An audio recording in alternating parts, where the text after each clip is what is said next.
So we come over here and click general information. We're going to put the style.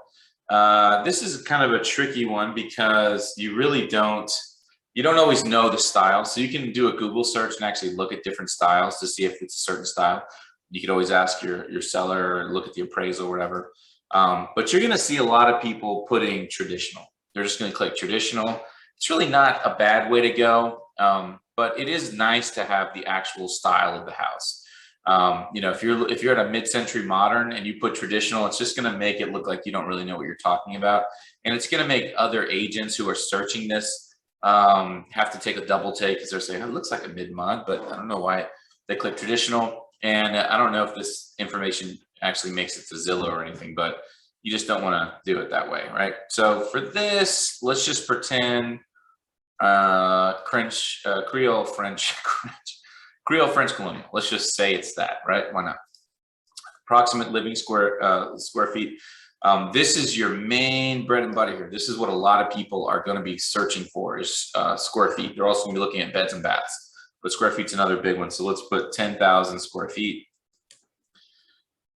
And then the total area, so your square feet, your living square feet, your living area is going to be all of the, air conditioned rooms that are finished, that are contiguous, that are attached, that people can live in.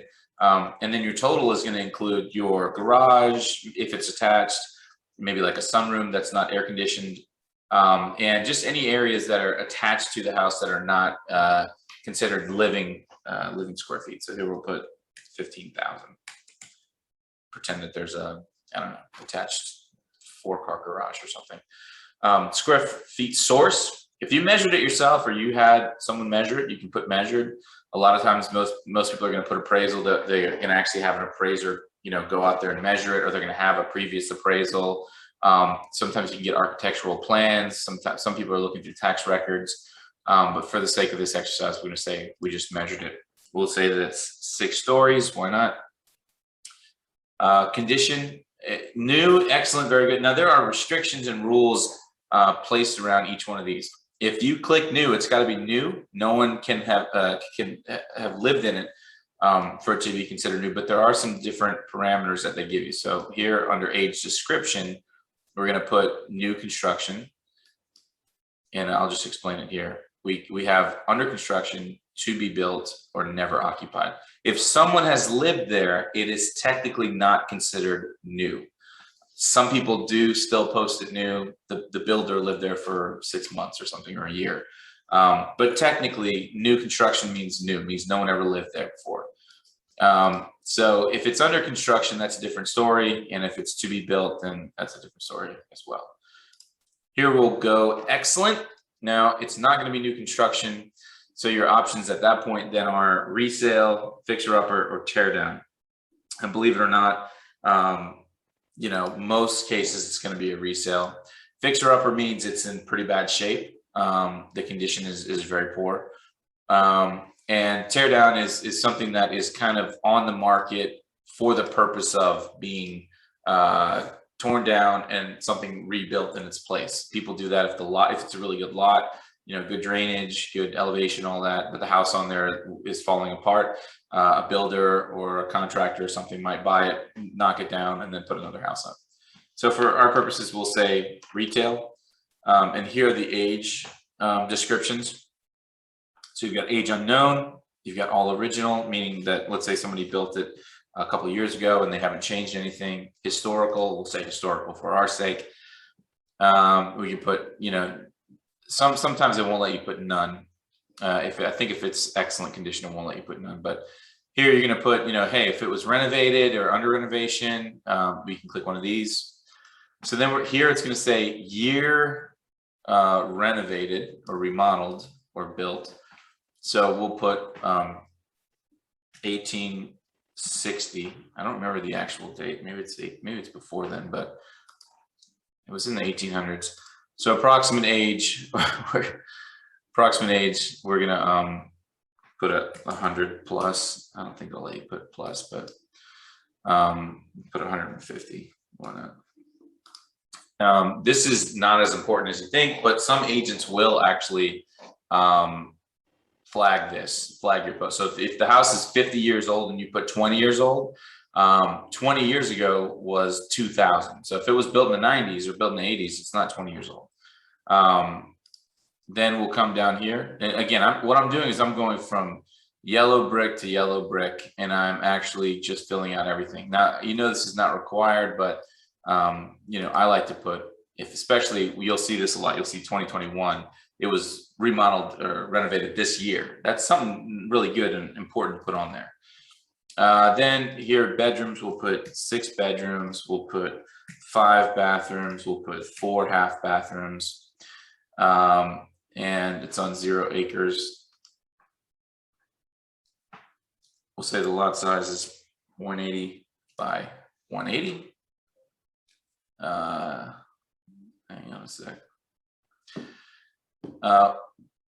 Your lot size here, you're going to get from the tax records, you're going to get from the appraisal, you're going to get from looking at it on the map.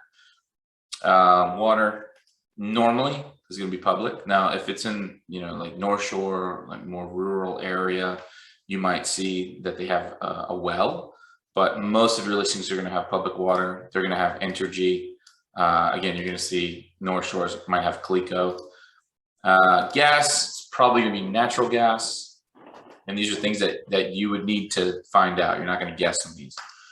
Sewer type is most likely going to be city. You will see septic every now and then, especially on the North Shore. We're going to put city. If it's in the city, it's probably going to be city. Elevation certificate, you need to ask your seller if they have one, or sometimes their insurance agent has one, or sometimes there's one on file with a survey company. In this case, we're just going to put yes. Exterior, you have a maximum value of 3, so you need to pick 1 at least and up to 3 for the exterior. This property, we would put probably stucco.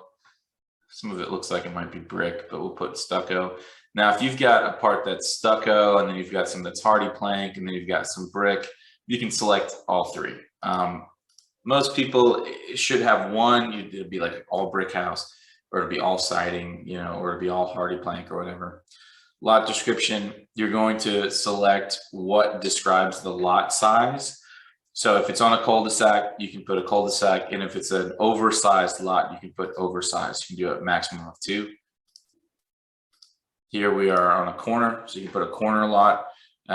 If it's a couple acres, you can add one of these, but you basically get a chance to put 1 or 2 options here. We'll put oversized. People like that. If it's an oversized lot, the traditional lot in this part of the city might be 30 by 100 or 30 by 120. In Lakeview or in Metairie, you might see 50 or 60 by 120. So if your lot is 100 by 100 or 100 by 250, then you're going to definitely put oversized lot. Foundation, so you need to know, is it a raised foundation or a slab? That's not something you're going to guess. And then car storage here, you're going to have, believe it or not, car storage is actually a huge deal. If you're doing property in New Orleans, and let's say you have a driveway, but you forget to list the driveway on the MLS, you might actually lose your client a bunch of money because parking, believe it or not, in the city is actually a really big deal. So here we'll put 2. Are they assigned? Like if you have a parking lot connected to, like let's say a condo or something has a connected parking lot. Is it attached carport? Is it a covered carport? Is it a detached car garage? You'll see a lot of driveway only. Sometimes you'll see a garage, like a car garage. And then here at the bottom, you'll see, none or off-street parking. Off-street parking is when you're not parking in front of the house on the street, but you actually got a little landing pad or something. Roof, you just need to know. Most of the time it's going to be shingle. You will see like an asphalt roof. You'll see sometimes like seal tab. And there are a couple other options on there. We'll keep going. The school information, if you have it, you can put it in. It helps, but it's not mandatory. If you know who built the place, you can put that in here. Homeowner fee, if it's got an HOA, you'll put that in here. And it's important that you have this in here because people need to know more or less like what their HOA fees are going to look like. So if you do have an HOA, let's say you do have an HOA fee and the HOA fee is $250 a year, you'll put $250 here. You'll put annual. Sold as is, waiver of retribution. This is always going to be yes. Measurements approximate, not guaranteed. This is always going to be yes. Your measurements are always approximate. They're never guaranteed. Even if you measured it yourself, and maybe especially if you measured it yourself. Sold with conditions or restrictions. If you don't know, you can put unknown. If you are sure that they have restrictions and covenants, and you'll put yes.